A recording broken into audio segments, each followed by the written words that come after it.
प्रिय विद्यार्थियों, आज हम कक्षा 10 सामाजिक विज्ञान की पुस्तक भारत और समकालीन विश्व भाग 2 का अध्याय 1 यूरोप में राष्ट्रवाद का उदय को पढ़ेंगे, समझेंगे।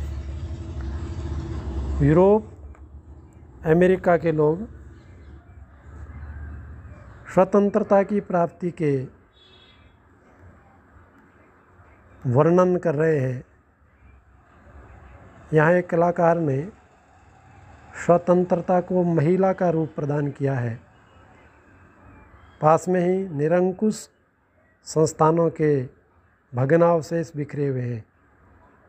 लोगों के हाथों में मनुष्यों के अधिकारों के घोषणा पत्र है। इस प्रथम पेज से 2 बात हमारे ध्यान में आई। निरंकुशवाद ऐसी सरकार या शासन जिस पर किसी का कोई नियंत्रण न हो। इतिहास में ऐसी राजशाही सरकारों को निरंकुश कहा गया है जो अत्यंत केंद्रीयकृत, सैन्य बल पर आधारित और दमनकारी सरकारें होती थी। दूसरी बात, इस समय तक यूरोप में राष्ट्र राज्य का विकास नहीं था। पेज नंबर 2 पे हम 19वीं सदी के दौरान राष्ट्रवाद एक ऐसी ताकत बनकर उभरा जिससे यूरोप में आमूलचूल परिवर्तन ला दिया।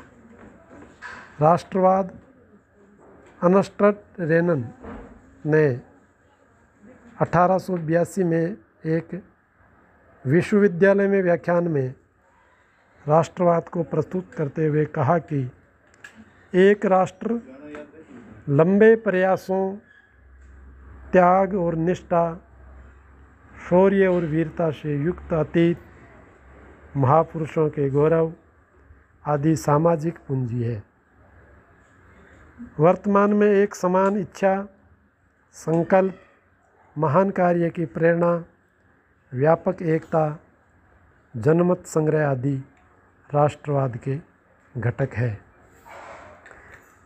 इस बिंदु क्रमांक 3 में हम राष्ट्रवाद की अभिव्यक्ति के बारे में पढ़ेंगे। राष्ट्रवाद की पहली अभिव्यक्ति यूरोप में, हालांकि भारत में तो राष्ट्रवाद बहुत प्राचीन बात है।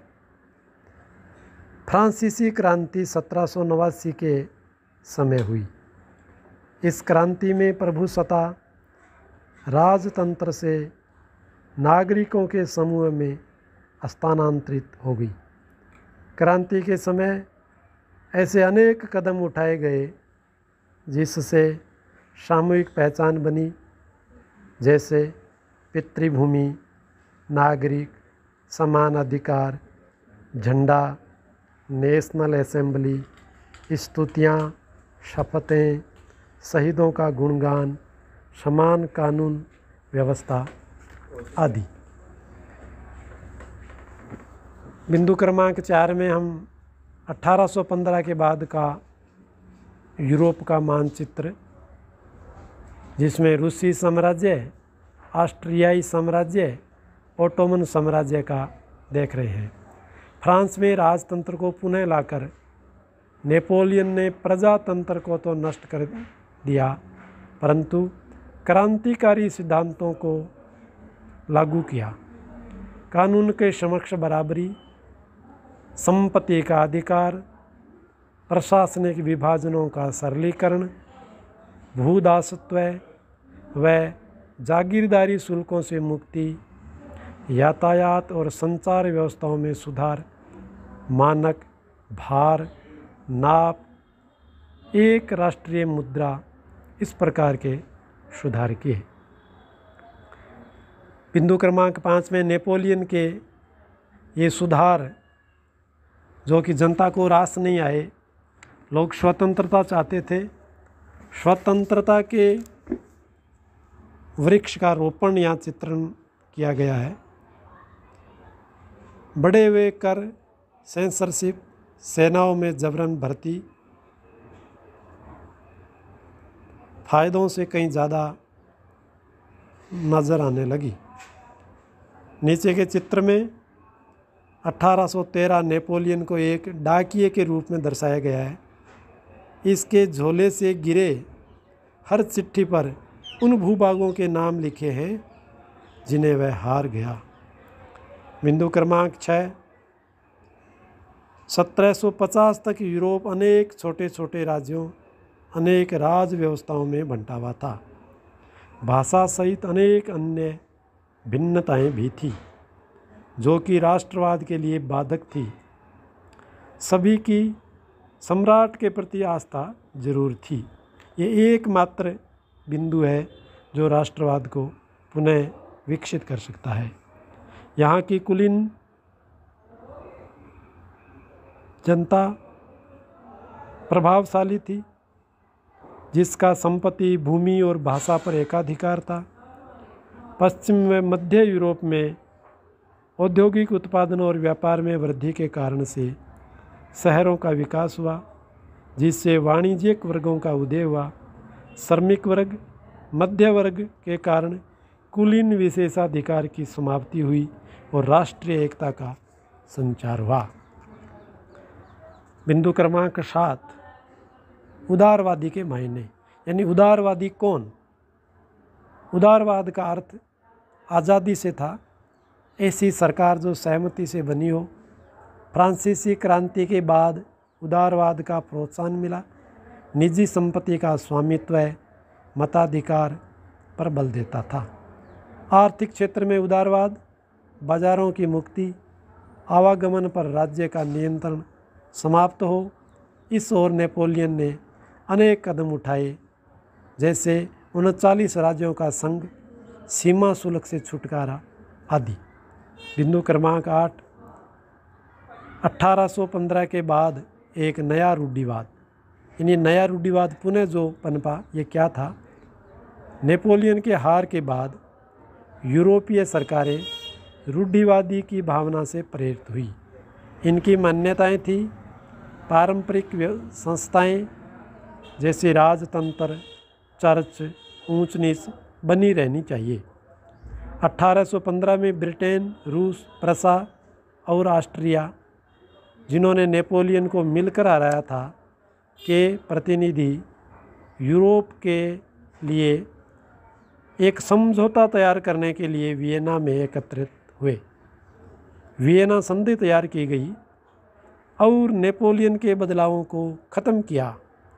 फ्रांस की सीमाओं पर कई राज्य स्थापित कर दिए ताकि भविष्य में फ्रांस का विस्तार न हो सके। बिंदु क्रमांक 9, 1815 में स्थापित रूढ़िवादी शासन व्यवस्थाएं निरंकुश थी।